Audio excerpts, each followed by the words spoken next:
Lewis O writes, question, what do you guys think is the most overrated movie of all time? Well, I mean, look, These questions the term remember, I'm just going to say this really quick. Remember, the term overrated does not necessarily mean bad. I could think something is a very good film, but everybody else might think it's one of the best films of all time, and to me, that's overrated, but it doesn't mean I'm saying it's a bad film, right? So overrated is a very delicate term to me, and everybody tells me I'm wrong, which means I'm probably wrong, but just to me... That was big of you to say, John. Blade Runner. Blade Runner, to me, is the most overrated film.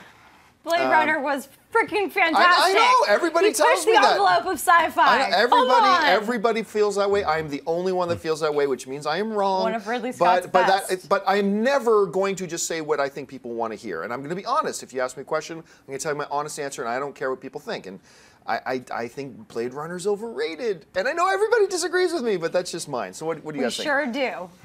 What do you think is overrated? Well, Blade Runner is one of my favorite science fiction films of all time. And you are correct. So, to me, that's not over. You know, like just off the top of my head, because that's how these questions are. Kingdom of the Crystal Skull, Indiana Jones. I think it's overrated.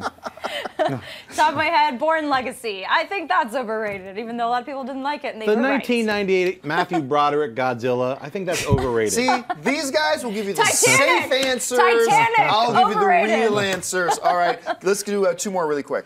Sebastian Villegas writes, do you think there will ever be a new Tales from the Crypt movie? Not theatrically, not wide release theatrically. I think that the time for it has come and gone. I mean, there's always hope for like straight to home video kind of stuff, but I don't think theatrically any. They're bringing Hellraiser back. You never know. Yeah. I would love to see a Tales from the Crypt. I would love to see another more anthology film styles. Like, you know, those are my favorite kinds of horror films when you have like 5 or 6 little films in there. Or just go do a Tales from the Crypt on the web. That would be amazing. Do little 5-minute shorts. I would love to see that. I don't think it's totally far-fetched either because they can do it on the cheap, like most horror movies. So you never know, but I would watch it. All right, what's next? Chris writes, do you consider voice acting to be real acting, or is there no acting really in it? Well, no, it's not that it's either real acting or not real acting. It's different. It's different acting because part of one type of acting, which is our live action, our traditional understanding of acting, includes physical expression and movement and what you do and how you present yourself. I mean, you can see guys carry entire scenes without a word of dialogue, right?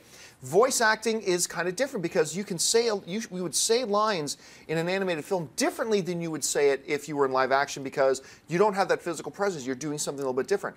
I wouldn't say voice acting is real acting, and I wouldn't say it's not real acting. It's a different kind of acting. And that sounds like a cop-out answer, but it's really, really true. They're apples and oranges. They're two very different things. How do you guys see it? I think it's real acting. I think to really evoke emotion and to show it on the big screen, you're acting. I mean, I actually think it's very, very difficult to translate. You know, you're in a sound booth, like watching these characters come alive, and you're trying to give them a life. So I think it's real acting. Scarlett Johansson in Her was phenomenal. The emotion she brought to her voice to really connect with Joaquin Phoenix in that was acting. I mean, all these animated films, that's acting. It's a different kind, of course, but I think it's really challenging to really bring these animated characters to life when you don't have other things to rely on, like your physical qualities and the energy of working with someone else in a room and props and everything else. So I definitely think it deserves attention and it should have its own category at the awards. All right, well, that's all the time we have to. I'm kidding.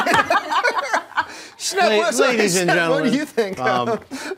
Having directed different actors in the voice booth, I would say it is completely different. In fact, a lot of actors who are used to acting and reacting with other actors on set, I found that once they come into the voice booth and are just by themselves in a little booth, that you have to actually kind of coax a performance and let them visualize what it is they're seeing. And like, I remember Djimon Hounsou played Black Panther, and he was like, it took him for a little bit to get into the fact that he's riding on a flying bike while yelling at this one character. I mean, they have to, they're used to like. Yeah, the other thing is like you have actors now working against green screen, so that's become a norm, especially in big action films.